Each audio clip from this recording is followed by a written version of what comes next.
Good evening and welcome to the next episode of 5 Happy Minutes, your best 5 minutes of the week. Tonight is open mic night here on 5 Happy Minutes. I am your host, the owner of the Strong Badia Cheats, Roger Tiller. Seems that the 10 o'clock start, which is better for me, may not be better for some of you.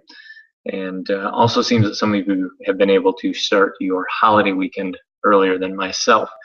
So I'm going to run solo tonight, but that's all right because I've got topics covered that I want to talk about, being that it's my show. That should go pretty well. First thing I wanted to talk about, brought this up on the league Facebook page earlier today, had to do with the 2-week deadline prior to the auction of having all the final drops and cuts taken care of on your team. Don't forget, still waiting for clarification from the commish, as I don't think it's in the rules. Just says 2 weeks. Don't know if that means that we at 3 o'clock on July 12, or is it midnight, July 11, the morning of July 12? Hopefully we'll get some clarification on that. Probably won't matter.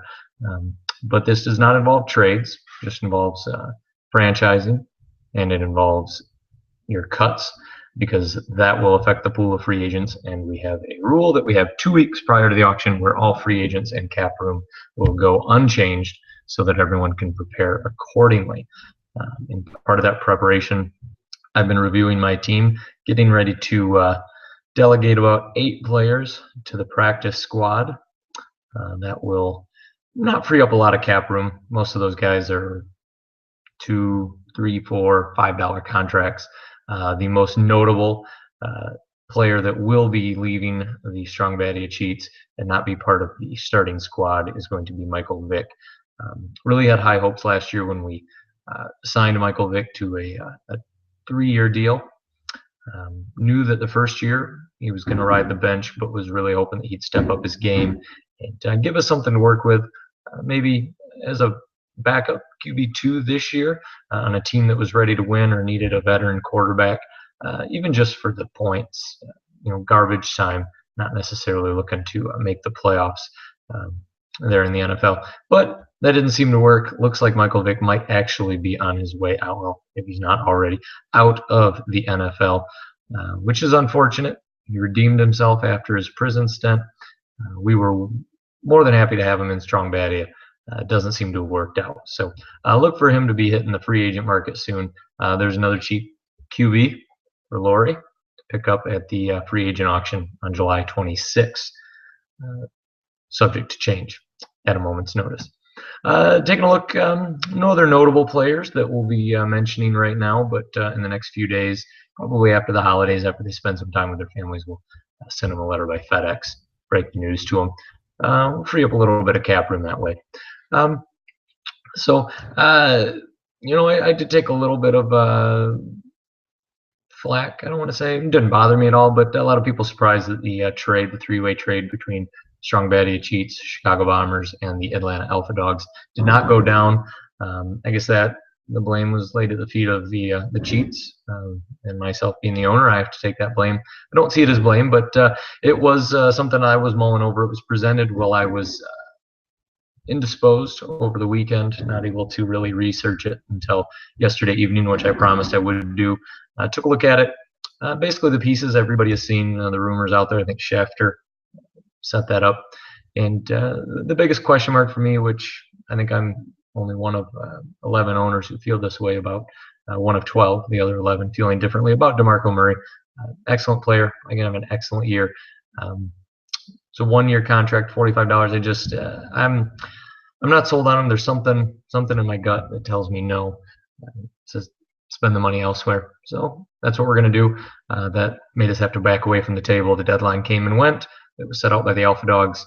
So when we didn't pull the trigger, they pulled away from the table. Hopefully it was an amicable split there and a parting of ways.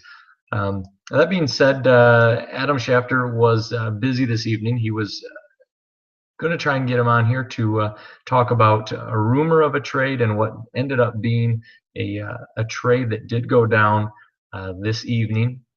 Look for it on the Yahoo page very, very soon.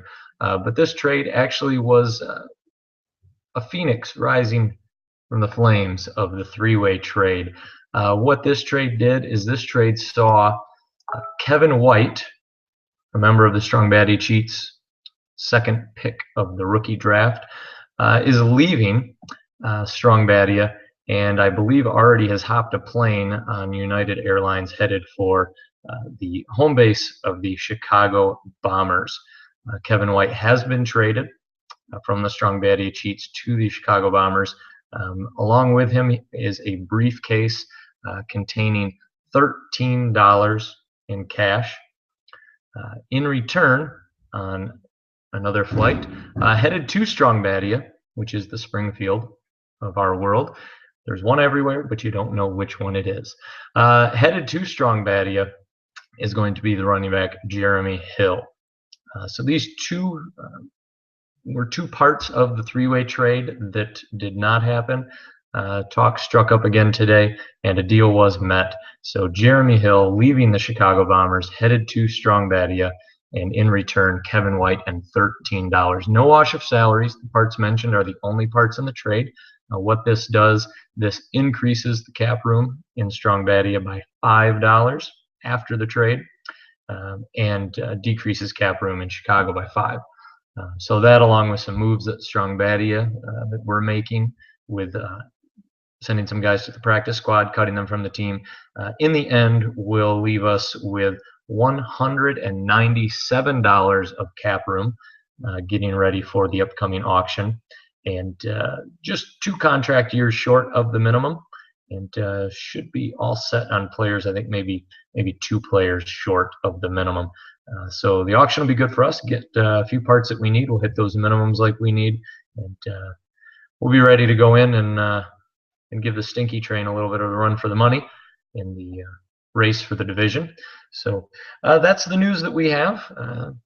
Gone about 7 minutes in here. We're very happy in Strong Badia with this move. Jeremy Hill was always a piece that we were hoping to land, even back prior to the rookie draft. That was somebody who we wanted to bring into Strong Badia. Couldn't seem to make it work. This has made it work. Basically took the biggest piece of the puzzle out of the three-way trade that we wanted. Made it happen. Hate to see White go, but Aguilar is our man. I think from what I've been hearing, the only routes White will be running in Chicago will be picking up Alshon Jeffrey's dry cleaning. And he has a lot of dry cleaning. So we're happy with Aguilar as our man at wide receiver, our one rookie wide receiver. And now that we have Jeremy Hill to add to that, we're pleased to have him. Looking forward to some comments and feedback on this trade. If you have any of those, you can post them right underneath the video posting in the Facebook page. That's the end of your 5 best minutes of the week. Have a good holiday weekend. Enjoy the 4th of July. Have a brat, have a burger. Be safe. Be smart with the fireworks. And we will see you next time. It's been a wonderful show. Nice and quick, in and out, just like it should be. So have a good evening and fear the cheat.